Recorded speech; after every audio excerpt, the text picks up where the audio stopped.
આવા અવસર તો ક્યારેક જ આવતા હોય જીવનમાં, એટલે આ બધા ભેગા થઈને આપણે મળી,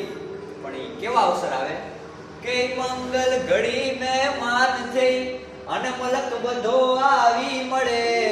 હગાવાલામાં હવ કોઈ પણ ભાયું વિનાનું નો પડે, એનો દેખાય પ્રસંગ દુબળો ને ઉડે કાળા કાગડા, જા જા હગા હોય જગતમાં પણ આપણા ભાઈ આપણા. એટલે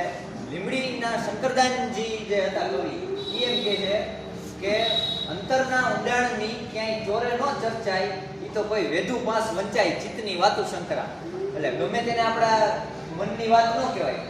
ખાલી આપણું જે ભેરુબંધુ હોય, આપણો ભાઈબંધ હોય, એને જ વાત કહેવાય. પણ કવિવર દુલ્લાભાઈ કાગ ના પાડે છે કે ભેરુને તો કહેવાય જ નહીં. એટલે શું કહે છે કવિ કાગ કે અંતરના એવી પત્ની વાતું કોઈ ભેરુને નો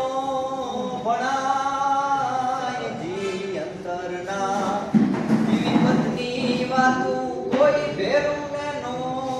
ભણાય જી, ઈ તમારો સાચો હેતુ હોય તો તમારું સંકટ સમજી જાય, ભાઈ એના ભર